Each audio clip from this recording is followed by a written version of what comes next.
السلام عليكم ورحمه الله وبركاته. اهلا بيكم في فيديو جديد. من اول ما وصلت المانيا وانا بيجي لي اسئله كتير قوي، ازاي سافرت، عملت ايه الاوراق المطلوبه، كل التفاصيل دي عايزينها عشان افضل اقولها لكل واحد هتاخد مني وقت كبير جدا. فانا قررت ان انا اعملها فيديو واحد بحيث ان هو يبقى مرجع ليك في اي وقت عايز تسال على اي معلومه، تدخل على الفيديو ده وتشوف التفاصيل اللي انت عايزها. قبل ما نبدا عايز اقول لك ان انا فضلت سنه كامله بذاكر السفر لالمانيا، المزايا والعيوب، وبسال ناس والحياه في المانيا عامله ازاي وايه الحاجات اللي ممكن توقعني. انا من الناس اللي بتحب تعمل جود بلاننج علشان ما بحبش المفاجآت الغير سعيده، فهتلاقيني الى حد ما ملم بكل الاسئله اللي بتدور في دماغك والاسئله اللي مش بتدور في دماغك هنقولها دلوقتي في الفيديو ده. اول سؤال هنجاوب عليه هو هل السفر لالمانيا صعب ولا سهل؟ خليني اقول لك ان انا في وقت من الاوقات كنت في مكانك وبتفرج على فيديوهات زيك بالظبط، وبشوف الناس اللي مسافرت المانيا دي سافرت ازاي. فمعنى ان انا موجود هنا دلوقتي ان الموضوع مش مستحيل، ممكن اي حد يعمله. معنى انك اصلا بتتفرج على الفيديو ده فانت مبروك، بتاخد اول خطوه للسفر لالمانيا. عايز اقول لك ان احنا كلنا عملنا زي ما انت بتعمل كده، ابتدينا بنتفرج على الفيديوهات وبنسال ناس سافرت واهو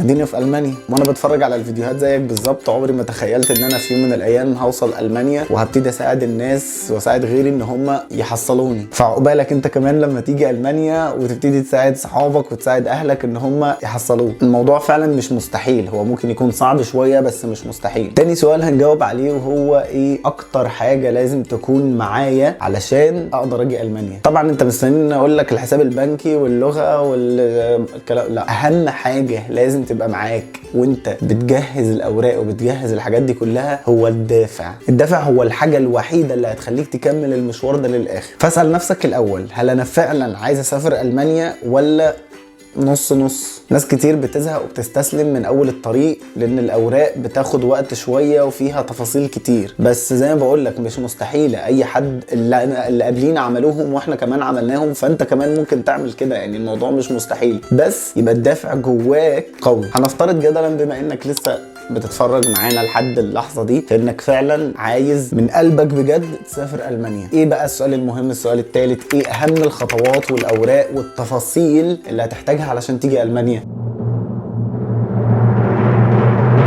قبل ما اقول لك التفاصيل لازم تعرف ان المانيا ليها سكك كتير قوي علشان تدخلها، سياحه، علاج، دراسه، بيزنس، حاجات كتير جدا. فانا هتكلم دلوقتي عن تجربتي الشخصيه اللي مذاكرها كويس جدا وهي الدراسه، واللي خلاني اختار الدراسه ان هي اسهل واكتر طريقه فيها مميزات. وده ياخدنا للسؤال الرابع وهو ايه الايجابيات والسلبيات للدراسه في المانيا. المانيا فيها اكتر من 380 جامعه مؤسسه تعليم عالي، 40 منها في افضل 500 جامعه على مستوى العالم. بس خليني الاول قبل ما نخوض في الايجابيات خليني الاول نتكلم على السلبيات، لان هي تقريبا حاجه لا تذكر. اول سلبيه واكتر حاجه هتعاني منها في اوروبا كلها مش بس في المانيا هو حوار الشطاف. وهنتجاوز للنقطه الثانيه على طول ومش هنتكلم في الموضوع ده. تقديره، مش عايز اقول لكم انا متقدر تقديره بسبب الحوار ده، بس انت لما تيجي ان شاء الله وربنا يكرمك هتعرف انا بتكلم في ايه. نعدي المرحله الثانيه على طول وهنتكلم عن العنصريه. طبعا هي مش موجوده في المانيا كلها، هي بتبقى في مناطق ودي حاجه بصراحه انا سمعت عنها انما انا ما تعرضت لهاش. ما اعرفش، جايز علشان شكلي شويه شبههم مع اني مش بتكلم لغتهم، بس انا لحد دلوقتي ما تعرضت لهاش. ما تحطش الموضوع في دماغك قوي لان محدش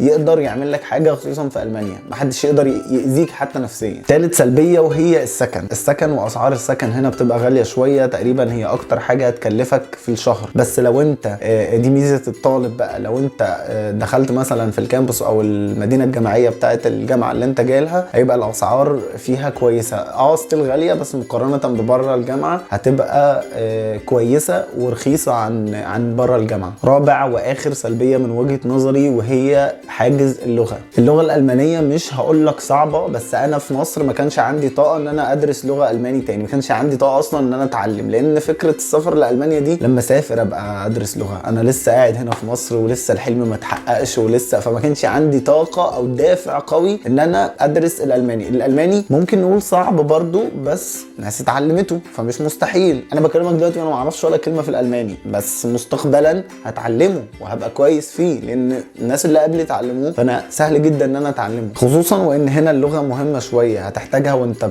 بتشتغل، هتحتاجها وانت في تعاملاتك بره الجامعه، بره مع زمايلك، بره في الشارع، هتحتاجها في كل حته. فلو عندي نصيحه اقولها لك، حاول تدرس اللغه قبل ما تيجي هنا. مش هقول لك تغلط غلطتي، انا مش شايف نفسي غلطان، بس هتوفر على نفسك وقت كتير. نيجي بقى للايجابيات. الايجابيات لو قعدنا نعدي فيها للسنه اللي جايه مش هنخلصها. اول ايجابيه معانا وهي ان التعليم في المانيا مجاني. كل اللي بتدفعه هو شويه رسوم اداريه بتتراوح ما بين 100 يورو ل 150 يورو، لما بتبقى غاليه قوي بتبقى 500 يورو. الكلام ده على الجامعات الحكوميه. الجامعات الخاصه بيبقى فيها اسعار متفاوته، بيبقى اوصل لعشرينات وثلاثينات وارقام فلكيه في الترم الواحد. تاني حاجه انك مسموح لك تدرس بالانجلش زي ما انا ما عملت كده، مش شرط يبقى معاك الماني علشان تقدر تيجي تدرس في المانيا. تالت حاجه هو انك بيبقى مسموح لك بالعمل حوالي 120 يوم فول تايم او 240 يوم بارت تايم. المهم في السنه كلها ما يعديش عدد ساعات عمل 1000 ساعه في السنه، وده بيبقى رقم حلو جدا وتقريبا شبه بيغطي مصاريفك، لان انت كطالب في ميزه كبيره جدا انك مش بتدفع ضرائب. الضرائب هنا في المانيا بتوصل ل 40%. يعني لو انت بتكسب 100 يورو هما بياخدوا 40 منهم كده عافيه كده، بلطجه ضرائب كده، فانك ما بتدفعش ضرائب دي ميزه كبيره جدا. الميزه اللي بعد كده ان كل المواصلات بتاعه الطلبه شبه مجانيه، ودي ميزه كبيره لان المواصلات في المانيا مكلفه جدا فهتوفر عليك كتير. لو قعدنا نعد في المميزات هتاخد وقت كتير، بس خلينا نقول اخر ميزه فهي ان بعد لما بتخلص دراسه بتقعد 18 شهر في البلد بتدور على شغل. لو لقيت شغل في مجالك او بره مجالك، مجرد ما بتلاقي عقد في اي مكان بتعيش بقى حياتك عادي وشغلك، وبتبتدي تدفع ضرايبك والدنيا بتبقى زي الفل. تعال بقى نرجع للنقطه اللي قبل كده ونشوف ايه تفاصيل سكه الدراسه دي. الدراسه سكتين مالهمش تالت، منحه او زي حالاتك كده على دراعي. والمنحه بيبقى ليها ناس مخصصه كده، الناس اللي هي بتبقى الجي بي اي بتاعها 4.x وبتبقى متدربه من ابتدائي في وكاله ناسا للفضاء ومالتي تالنتد في نفسها وحاجه كده. يعني ايه مش سكتنا خالص. عايز اقول لك ما تقدمش على المنح، لا قدموا على المنح. في ناس بتتقبل في المنح وهي اصلا مش كواليفايد ليها، فلا اي منحه تقابلك قدم عليها. وفي ويب سايت اسيبه تحت في الديسكريبشن اسمه مرجع، ده تقريبا فيه المنح بتاعه العالم كله مش بس في المانيا. هتلاقي منح لكندا وامريكا واستراليا، وهتلاقي منح لاي بلد في الدنيا. اما الناس اللي زي حالاتي وزي حالاتك، الناس اللي هم على دراعهم دول ليهم سكه تانية، وهم دول اللي هنتكلم عليهم بكل التفاصيل. فاستاذنك ورقه وقلم واكتبي ورايا ست الكل. اول حاجه لازم تعرفها هو انت هتدرس ايه، بكالوريوس ولا هتعمل ماستر ولا هتدرس لغه. الحاجات دي اول حاجه لازم تعرفها، لان كل واحده فيهم سكه ولو تشابهوا في اوراق كتيره شبه بعض. فانا هتكلم دلوقتي عن اصعبهم واللي هي تقريبا الباقي اجزاء منها كده. هتكلم عن الماستر، يعني هتكلم عن الناس اللي في الكليه او في الجامعه وخلاص بتخلص وعايزه تسافر تعمل ماستر بره. تحتيهم الناس اللي لسه في ثانويه عامه مخلصين وداخلين كليات، ممكن بدل ما يدخلوا كليات في مصر او في الدوله اللي هو فيها ممكن يجي يدرس في المانيا، وده هيبقى اوراقهم جزء بسيط من الاوراق بتاعه الماستر. طبعا كله هيبان بالكلام. يعني انا مثلا لما اقول لك هتحتاج شهاده التخرج، انت بتاع ثانويه عامه فاهم اوتوماتيكالي ان دي مش بتاعتك دي، انما غير كده هيبقى بتاعك. اتمنى ان انت يكون معاك ورقه وقلم وبتكتب ورايا اللي احنا هنقوله ده، لان في حاجات كتيره هتدخل في بعضها فمش عايزك تتوه مني. بعد اذنك وقف الفيديو وقوم هات ورقه وقلم وارجع تاني. اول خطوه تعملها هو موقع الداد او بالالماني الدي ا دي. مبدئيا كده الموقع ده حاجه كده عنب نعناع، مانجا كيوي، برتقال كريم، اكتر حاجه بتوفر عليك وقت ومجهود رهيب. ببساطه ده موقع بتدخل عليه بتقول له انت عايز تدرس ايه بالظبط، بكالوريوس ماستر دكتوراه لغه، عايز تدرس ايه بالظبط باللغه اللي انت حاببها في الترم اللي انت عايزه في البلد اللي انت عاوزها، علشان مثلا لو ليك قرايب في ولايه معينه فانت عايز الجامعه تبقى قريبه منهم. ممكن كمان تحدد مصاريف الكليه اللي انت عايزها من كام لكام، بتقعد تعمل فلاتر كده وبيطلع لك في الاخر كل الجامعات المناسبه ليك. تعالوا سريعا نشوف بيشتغل ازاي. طيب هو ده موقع الداد كده، هتلاقيني سايب لك اللينك تحت في الديسكريبشن، بتدخل عليه وبتكتب عليه هنا كده، بتختار الكورس اللي انت عايزه، لو كان بكالوريوس ولا ماستر ولا دكتوراه ولا عايز تدرس ايه بالظبط. خلينا مثلا نختار ماستر. بتختار هنا كمان اللغة اللي انت عايز تدرس بيها الماستر، اذا كان الماني بس ولا انجليزي بس ولا عايز الاتنين مع بعض. خلينا نختار انجليزي بس، نصعب الموضوع شوية. ممكن تختار التخصص اللي انت عايزه، عايز تدرس هندسة، عايز تدرس ارت، عايز تدرس اي حاجة انت عايزها، ميديسن مثلا. خلينا نقول هندسة وهنقول سيرش. هيطلع لي هنا 318 ريزلت، يعني 318 برنامج اقدر اقدم فيهم عادي. لا احنا عايزين نصعب الموضوع شوية ونفلتر الدنيا، نخليهم مثلا 5 ولا حاجة. فاحنا هنقول له هنا احنا عايزين ندرس هندسة ولتكن مدني، فبدأ يقل اهوت بقى 38. لا هنصعب الموضوع اكتر ونقول له ان احنا عايزينه يبقى في برلين، في البلد برلين. فبدأ يصغر معايا اهو، بقى 4 برامج اقدر اقدم فيهم زي ما انا عايز في برلين. خلينا نمسك برنامج كده وندخل فيه اهو. ده برنامج موجود في الجامعة بتاعت يو برلين، وبالمناسبة الجامعة دي ليها فرع في مصر، مش عارف فين، تقريبا في الجونة او البحر الاحمر. تعال نشوف كده الاوفر فيو. اول ما بتدخل بيقولك ان دي ماستر ديجري، اللغة اللي الدكتور بيتكلم فيها في المحاضرة، اللغة اللي انت هتنتراكت بيها مع الدكتور. 3 ترمات. الدراسة بتاعتها بتبقى في الوينتر سمستر. الديدلاين على التقديم 30 ابريل.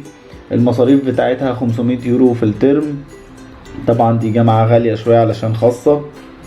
بتلاقي كل التفاصيل اللي انت عايزها. لو دخلت اكتر على الكورس ديتيلز ممكن تعرف هما بيدرسوا ايه بالظبط، ممكن تعرف بيدرسوا ايه في الترم الاول، بيدرسوا ايه في الترم التاني، بيدرسوا ايه في الترم التالت. عايز تدخل مثلا على التكاليف بتاعة الحياة، هتلاقيه كاتب لك الحياة في برلين بتكلفك 800 يورو في الشهر. بتلاقي كمان الاكاديميكال ريكويرمنت او المتطلبات اللي الجامعة طالبة ايه بالظبط علشان تقدم على البرنامج ده. عايز ايه في اللغة، عايز مثلا ليفل معين اهو، الليفل الانجليش سكيلز ليفل اهو. بتلاقي رقم التليفون بتاعهم، بتلاقي الميل بتاعهم، بتلاقي العنوان ورقم البريد، بتلاقي الفيسبوك ولينكد ان، بتلاقي كل الحاجات اللي انت محتاجها. تاني خطوة حضرتك بتعملها بعد خطوة الدي او دي هو انك بتمسك كل الجامعات اللي الدي او دي طلعها لك وبتقعد تذاكرها كويس جدا. دي اطول خطوة في الموضوع كله، خدت مني انا حوالي اسبوع. بتدخل على الويب سايت بتاع كل جامعة وتفليه كلمة كلمة، هتلاقي كل المعلومات اللي انت محتاجها للتقديم على الجامعة دي، مواعيد التسجيل، المصاريف، الاوراق المطلوبة، واهم حاجة طبعا الكونتاكتس بتاعتهم، الميل ورقم التليفون بتاعهم، وهتلاقي ميلات لدكاترة، كل ازاي تتواصل مع الجامعة دي. معظم الجامعات بتتشابه في شوية اوراق، يعني مثلا جامعة س بتطلب 1 2 3، جامعة ص بتطلب 1 2 3 4. فانا هقول لك على 1 2 3 4 5 10 تجيبهم وتوفر على نفسك كل الصداع بتاع انك تدخل تشوف دي عايزه ايه ودي عايزه ايه ودي عايزه ايه. انا عملت كده، شفت كلهم عايزين ايه وعملت كله وبعته لهم. كل جامعه تنقي اللي هي عايزاه والباقي يرموه في الزباله. طبعا هم مش بيرموا حاجه في الزباله وبيذاكروا الورق بتاعك كويس جدا. ولو انت بعت حاجه مثلا المفروض ان هي حاجه كويسه ممكن يطلبوها السنه اللي جايه من باقي الطلبه كلهم. فانا هقول لك على كل الاوراق اللي كل الجامعات تقريبا بتطلبها علشان ما تحيرش نفسك. بس الاول حاول تساعدني وتعمل جدول زي ده. الجدول ده هيحميك من ان الجامعات كلها تدخل في بعض وتتلخبط والجامعه دي كانت عامله ايه وعايزه ايه والتقديم عليها امتى. الجدول ده هيحميك من كل ده. انا كنت عامله على شيت اكسل، انت ممكن تكتبه في ورقه از يو لايك. المهم تعمل جدول زي ده. ممكن ده هياخد منك شويه وقت بس هيوفر عليك وقت كتير جدا، لانك هتقدم على اكتر من جامعه علشان انت عايز تزود فرصتك في القبول. فانت هتقدم مثلا على فرضا 10 جامعات، لما هتيجي تراسلهم كلهم في نفس الوقت هتتوه والدنيا هتبقى بايظه. فلو انت عامل جدول زي ده لا انت عارف هوب البرنامج ده هوب البرنامج ده، وعارف ده كام ترم وده كام المصاريف بتاعته ومين الاحسن ومين اللي مش احسن. فانت هتبقى فاهم. الجدول ده هيوفر عليك حاجات كتير. الجدول ده بيتعمل لكل برنامج لكل جامعة. الجدول ده بيبقى مكتوب فيه اسم الجامعة، المدينة اللي فيها الجامعة، اسم البرنامج اللي هتدرسه. لو كان مثلا يعني انا كان في رينيوبل انرجي، الالكتريكال انجينيرنج، ميكانيكال انجينيرنج، فبتكتب اسم البرنامج اللي انت هتدرسه، الاريا اوف فوكس، ايه الحاجات اللي البرنامج ده بيركز عليها، يعني المواد اللي هيدرسها، لينك للبرنامج بحيث انك تدخل عليه على طول، ما تفضلش كل شويه تدخل على الدي او دي لا، لينك للبرنامج على طول دايركت تضغط عليه يدخلك على طول على البرنامج. لينك للشروط بتاعه الجامعه علشان تقدم على البرنامج ده برضو علشان يسهل عليك الدخول دايركت، ما تروحش للدي او دي في كل مره. بتكتب المصاريف بتاعه كل برنامج، بتكتب مواعيد التقديم واخر ميعاد للتقديم بحيث انك ما تضيعش على نفسك وقت. الطريقه اللي هتبعت بيها الورق اذا كان بالبريد ولا هتبعته لليوني اسيست ولا بتبعته اونلاين للجامعه، لان كل جامعه بيبقى ليها حاجه شكل. فالطريقه اللي انت هتبعت بيها معظم الجامعات بتبقى تبع حاجه اسمها يوني اسيست وهنتكلم عليها يعني ايه يوني اسيست دلوقتي. وهنا بتحط ميل او 2 للدكاتره او الموظفين اللي موجودين في الجامعه علشان بتبتدي لو عايز تراسل الجامعه في اي وقت بيبقى الميلاد دي هي اللي بتكلمها على طول. دي بتبقى لو عايز تكتب فيها ملحوظه مثلا لو في جامعه مختلفه عن الجامعه التانية في حاجه مختلفه خالص، فانت لازم بتكتب النوت. انت مثلا حاجه اكتشفتها في الويب سايت الجامعه دي طالباها، فانت عايز تمارك عليها بتكتبها زي هنت كده هنا بحيث انك تفتكرها. بتكتب عدد الترمات، لان لو انت بتعمل ماستر مثلا ممكن تبقى 4 ترمات 3 ترمات، ولو انت بتعمل بكالوريوس ممكن يبقوا 6 7. فانت بتكتب كل بروجرام موجود فيه كام ترم. نسيت اقول لك على الحته اللي بتبقى في الاخر دي، ده انا كنت عامل تقييم من 3، يعني 1 2 3. 1 يعني بحبه، يعني بحب البرنامج ده شويه. 2 البرنامج ده كويس بس انا مش، يعني هو مناسب بس انا مش بحبه قوي. 3 البرنامج ده كويس وبحبه جدا ونفسي اتقبل فيه. دي حاجه اوبشنال، عايز تعملها مش عايز خلاص. انا بقول لك انا كنت بفكر ازاي. طيب يا عم زهقتنا، ايه هي الاوراق المطلوبه اللي كل الجامعات اتفقوا عليها؟ حاضر اقول لك، بس عايز تعرف ان احنا كده دخلنا في الصميم، فمش عايزك تتوه مني عشان خاطري. ورقه وقلم. لازم تعرف ان الاوراق نوعين، دول 4 اوراق. نوعين، اوراق بتتوثق واوراق مش بتتوثق. الاول يعني ايه بتتوثق؟ يعني بتحتاج شويه اختام من الكليه، اختام من الجامعه، اختام من الخارجيه، اختام من السفاره، شويه اختام. نبدا الاول بالاوراق اللي مش بتتوثق، زي السي في، الريكومنديشن ليتر او خطاب التوصيه، الموتيفيشن ليتر او الخطاب التحفيزي، شهاده اتقان اللغه اللي انت رايح تدرس بيها اذا كانت الماني او انجليش، شهادات الخبره والكورسات اللي اخدتها. كل دي حاجات مش بتتوثق، مش بتحتاج لاختام، وهنتكلم عنهم كلهم، ما تقلقش اصبر. بس هنقول الاوراق اللي بتتوثق بحيث ان يبقوا الاثنين قدامنا وكتبناهم كلهم، وهنتكلم عليهم بالتفصيل. الاوراق بقى اللي بتحتاج توثيق، اللي بتحتاج لاختام، اكتب ورايا: بيان درجات شهاده الثانويه العامه، شهاده التخرج باللغه الانجليزيه، بيان درجات من الكليه باللغه الانجليزيه، جريدنج سيستم، كورس ديسكريبشن. ولو انت درست في الكليه باللغه الانجليزيه حاول تجيب شهاده بتثبت ان انت قضيت ال5 سنين او ال6 سنين بتوع الكليه بتدرس بالانجليش، لان في جامعات بتكتفي بالورقه دي ومش بتحتاج. لو انت هتدرس بالانجليش مش بتحتاج حاجه، يعني مش بتحتاج تروح تعمل توافل، مش بتحتاج تعمل IELTS، مش بتحتاج تعمل اي حاجه. هي الورقه دي كفايه على التقديم للجامعات دي، فبالمره هاتها انت كده هتبقى بتجيب اوراق من الكليه. طيب ايه بقى الاوراق اللي فاتت دي كلها؟ ايه التفاصيل بتاعتهم وكل واحده بتتجاب ازاي واللي بيبقى مكتوب فيها وبتتعمل منين واروح لمين واجي منين؟ هنتكلم على دول واحده واحده بالتفصيل. قبل ما نكمل واقول لك الاوراق دي بتيجي ازاي، عايز بس افهمك سيناريو الاحداث اللي بيحصل. ايه الاول بعدين ايه بعدين ايه، بحيث انك ما تتوهش مني. اول حاجه بتعملها هو موقع الداد، وبتدخل تشوف ايه الجامعات المناسبه ليك. تاني حاجه بتجهز الاوراق دي كلها وتوثقها من الكليه ومن الجامعه ومن الخارجيه ومن السفاره. تالت حاجه انك بتبعت الاوراق دي للجامعه علشان تبتدي تقبلك وتبعت لك اكسبتنس اللي بتاخده تروح بيه السفاره تاخد الفيزا علشان تسافر. الترتيب ده لازم تبقى عارفه. انا عارف ان الاوراق ممكن تحسها كتيره، انما تجهيزها مش صعب، لان انت في حاجات كتير قوي بتجيبها من مكان واحد. يعني مثلا هتجيب من الكليه الحاجات اللي اقول لك عليها دي: شهاده التخرج وبيان الدرجات والكورس ديسكريبشن والجريدنج سيستم واثبات اللغه، زائد طبعا 2 ريكومنديشن ليترز. كل دول بتجيبهم من مكان واحد، هو مشوار واحد للكليه. الحاجات دي كلها لازم تبقى موجوده باللغه الانجليزيه، والا لو بالعربي هتحتاج انك تترجمها، ودي قصه تانية وليله تانية. فحاول كل الورق اللي تطلعه من الكليه يبقى مكتوب بالانجليزي. ثواني هجيب لكم الورق بتاعي بحيث ان احنا نستعرضه مع بعض ونشوف الاختام.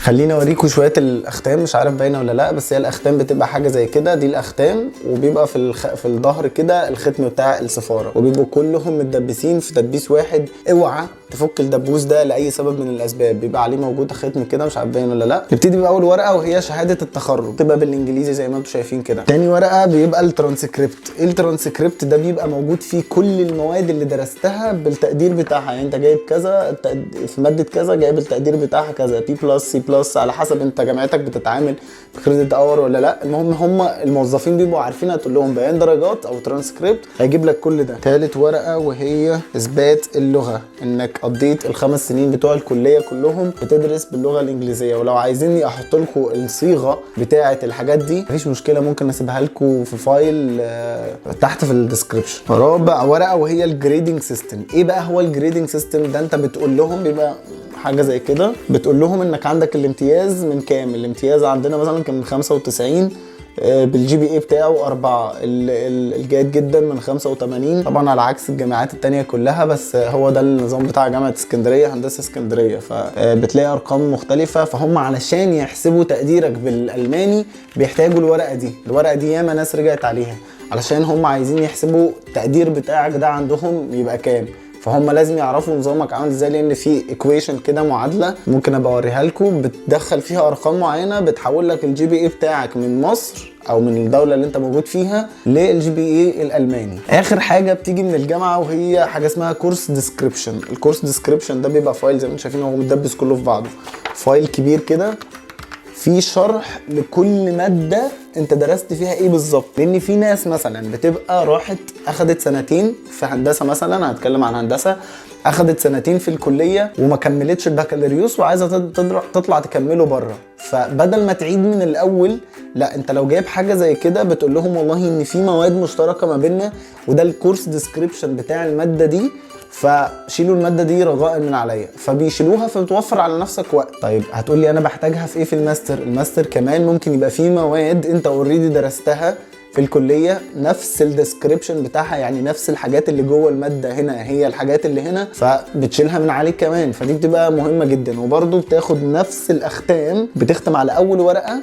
واخر ورقه. الورق كله ممكن تطلعه ما يعديش ال 300 400 جنيه، الخارجيه توثيق الورقه الواحده بحوالي 11 جنيه. بس في مشكله في ختم الخارجيه والاختام بتاعه الجامعه ان هي بتتغير كل فتره، فانت ما تعملش غلطتي وتروح توثق من الخارجيه وتقعد مستني بقى ايه، مش هوثق من السفاره دلوقتي، لا بيعدي كام شهر والاختام بتاعه الجمهوريه كلها بتتغير وبتبقى مضطر تعيد الاختام دي كلها تاني. فانت خلص اختامك وروح وثق من السفاره، توثيق السفاره مدى الحياه، مش هتحتاج توثقه تاني بقيه حياتك. طيب ايه تاني بنجيبه من الكليه بس دي حاجه مش بتتوثق، مش بتحتاج توثيق؟ الريكومنديشن ليترز. ايه هو ريكومنديشن ليترز؟ انك بتروح لدكتور او اتنين كانوا انت كنت عارفهم في الجامعه او ليك علاقه بيهم في الجامعه، بتطلب منهم حاجه اسمها ريكومنديشن، بتقول لهم خطاب توصيه ان هم بيوصوا بان الطالب ده او الشخص الفلاني انا درست له الماده الفلانيه، ان هو كان طالب مجتهد وكان طالب كده صح الصح، خدوه عندكم في البرنامج اللي هو متقدم فيكم وعلى ضمانتي. في دكاتره بتقول لك روح انت اعمل الورقه دي واكتب اللي انت عايزه، يعني هم عملوا معايا كده، روح اكتب اللي انت عايزه، وفي الاخر بيقروها